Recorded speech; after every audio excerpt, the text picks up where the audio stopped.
කාව්‍ය ශේඛරයේ කවියක් තියෙනවා පිරිමි නිදු පතන අවසර කල් රහස් තන මිස නොලැබෙන බැවින ගැහැණු කවුරුද වරදෝ නොබැඳෙන. මේ කවිය හැටියට ගැහැණියකට ලිංගික පිබිදීමක් ඇති වෙලා සංසර්ගයකට යන්න නම් කරුණු ගණනාවක් සම්පූර්ණ වෙන්න ඕනි. ඔව් ගැහැණියකට ලිංගික අවශ්‍යතාවයක් ඇති වෙන්නේ හරි පොදුම විදියට. ගොඩක් පිරිමින්ට මේ ගැන අවබෝධයක් නැති නිසා අවසානයේ පෞල් ගැටලු දක්වාම දුරදිග යන ප්‍රශ්න ඇති කරගන්නවා. අද ගැහැණියකගේ ලිංගික අවශ්‍යතාවය ඇති වෙන්නේ කොහොමද කියලා ඔයාලා එක්ක කතා කරන්න හිතුවා. ජීවිතයට අත්‍යවශ්‍ය ලිංගික දැනුම නිවැරදිව විද්‍යාත්මකව ඔබට කියන්න අදත් සූදානම්. ලිංගික සම්බන්ධතාවකට පොළඹවා ගන්න, ලිංගිකව ප්‍රබුදවා ගන්න ගොඩක් අමාරුයි කියලා බහුතරයක් පිරිමි චෝදනා කරනවා. ඒ වගේම බොහෝ කාන්තාවන් කිසිම ලිංගික ප්‍රබෙදීමක් නැතුව සැමියට ඔහි ඕනි දෙයක් කරගන්න ඇරලා මලමිනියක් වගේ ඉන්නවා කියලා සමාජයේ ප්‍රසිද්ධ මතයක් තියෙනවා. ඒ වගේම පිරිමි තන නොතනක් නැතුව ලිංගිකව ප්‍රබෙදනවා කියලා දරුණු චෝදනා තියෙනවනේ. ඉතින් ඒකට හේතුව මොකක්ද? ඒකට මූලිකම හේතුව තමයි ටෙස්ටොස්ටෙරෝන් හෝමෝනය. මේ හෝමෝනයෙන් තමයි මානසිකව ලිංගික හැඟීම් උත්තේජනය කරන්නේ. මේ හෝමෝනය ගැහැණු ශරීරවලට සාපේක්ෂව පිරිමි සිරුරේ ගොඩක් වැඩි. ඒ හින්දා පිරිමි නිතරම ඕනම වෙලාවක ලිංගික හැඟීම් ඇති කරගන්න සූදානමින් ඉන්නවා.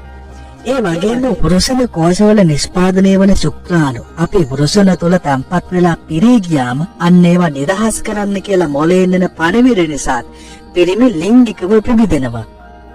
එතකොට ගැහැණුන්ට ඒ වගේ ස්වභාවිකවම ලිංගික අවශ්‍යතා ඇවිල්ලා පිබෙදීමට ලක් වෙන දින තියෙනවා. ඒ මොනවාද? ගැහැණු සිරුරේ සිදුවන ගොඩක් දේවල් වලට ඔසප් චක්‍රය වග කියන්න ඕනිනේ. මේකත් එහෙමයි. ඩිම්බයක් මෝරලා ඩිම්බය මෝචනය වෙන්න ලං වුණාම ඒ ඩිම්බය සංසේචනය කරව ගන්න ශරීරයට අවශ්‍ය වෙනවා.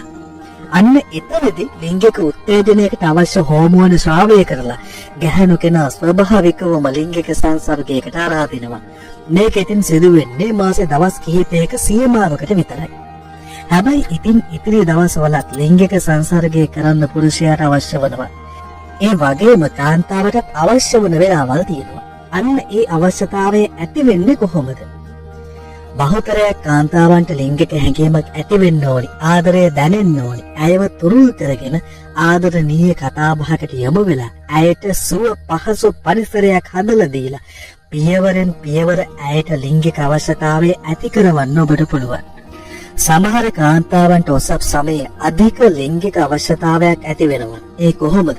ඒ සමයේ ශ්‍රෝණි ප්‍රදේශයේ රුධිර සංසරණය ඉහළ ගිහින් ලිංගික ප්‍රබෙදීමක් ඇති කරනවා.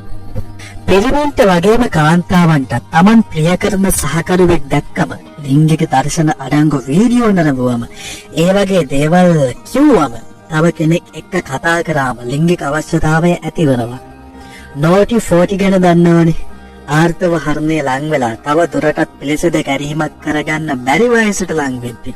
ඒ කියන්නේ අවුරුදු 40 ගණන් වෙද්දී කැබක් දරන්න පුළුවන් අන්තිම අවස්ථාවේ කැබක් දරන්න ශරීරය ඇයව පොළඹවනවා. මෙහිදීත් ලිංගිකත්වයේ සම්බන්ධ හෝමෝන ගොඩක් නිදහස් වෙලා දැඩි ලිංගික අවශ්‍යතාවයක් ඇති වෙනවා. අවුරුදු 40 විතර වෙන මේ සිදුවීම නිසා තමයි නෝටි 40 කියලා හඳුන්වන්නේ. හැබැයි කොයි තරම් ආදරණීය වුණත් මේ ඉහත දේවල් සම්පූර්ණ වුණත් ඇයට ඒ ඉන්න ස්ථානයේ අනාරක්ෂිත හැඟීමක් දැනෙනවා නම් කාන්තාව ලිංගිකව පිබිදෙන්නේ නැහැ. ඒ හින්දා හිටි හැටිය ළමයි හෝ වෙන කෙනෙක් කඩාගෙන බිඳගෙන ඇතුළට එන දොරවල් නැති කාමරවලදී ඇය ගොඩක් ලිංගිකව ක්‍රියයි. නොදන්න නුපුරුදු ස්ථානවලදී ඇයට ආරක්ෂාව නොදැනුනොත් ඇය සක්‍රිය වෙන්නේ නැහැ. ඇයගේ මානසික තත්ත්වයට හරි වැදගත්. දෙන්න අතරේ ආරවුලක් සම්පූර්ණයෙන්ම සමතයකට පත් වෙලා නැත්නම් පවුලේ ගැටලු, රැකියා ගැටලු, දරුවන්ගේ ගැටලු වගේ තත්ත්වවලදී ඇයට ලිංගික අවශ්‍යතාවය දැනෙන්නේ නැහැ. ඒ වගේම ඇය යම් ශාරීරික වේදනාවකින් මස්පිඩු වේදනාව, මිග්‍රේන්, බහුතරයක් කාන්තාවන්ට තියෙන කොන්ද වේදනාව වගේ හේතුන් නිසා කාන්තාවකගේ ලිංගික අවශ්‍යතාවය විනාශ කරනවා. අවුරුදු 45න් පස්සේ ආර්ථව හරණයට ඒ කියන්නේ මොනොපෝස් වීමක් සිද්ධ වෙලා නම් ඇයට තවදුරටත් පිළිසිදු ගැනීමක් සිදු වෙන්නේ නැති නිසා ලිංගික අවශ්‍යතා ඇති කරන හෝමෝන ස්‍රාවය නොවීම නිසා ඇති නොවීමට හේතු වනවා. රජනමස් තත්ත්වය, ගැබ්ගලේ ගැටලු නිසා ඇතිවන ලිහිසි ශ්‍රාවය නොවීම වගේ හේතු ලිංගික අවශ්‍යතාවය ඇති නොවීමට බලපානවා. ළමා වයසේදී හෝ ජීවිතයේ යම් තැනකදී ලිංගිකත්වයේ සම්බන්ධ අමහිරි අත්දැකීම් තියන අයට ලිංගික අවශ්‍යතාව ඇති වෙන්නේ නැහැ. ඒ වගේම වේදනාත්මක ප්‍රසූතියකට මුහුණ දුන්න අයටත් නැවත ගැබ් ගැනීමකට ඇති බය නිසා ලිංගික අවශ්‍යතාවය ඇති වෙන්නේ නැහැ. තව ගොඩක් දුක හිතෙන හේතුවක් තමයි සහකරු අතින් කිසිදා සූරාන්තයක් නොලබන ලිංගිකත්වය ගැන කිසිම හැඟීමක් නැති ඔහේ Tamange ගැන විතරක් හිතන පිරිමියෙක්ගෙන් බෙදිඳට ලිංගික අවශ්‍යතාව ඇති වෙන්නේ නැහැ. කිසිදාක ඇයට සූරාන්තයක් නැති බව, සතුටක් නැති බව ඇය දන්න නිසා ඇය බොහෝ විට ලිංගිකව අකර්මණ්‍ය වනවා. මල මිනිහෙක් වගේ උඩ බලා ඉන්නවා කියලා චෝදනා ලබන බහුතරයක් කාන්තාවන්ගේ ඇත්ත හේතුව මේක.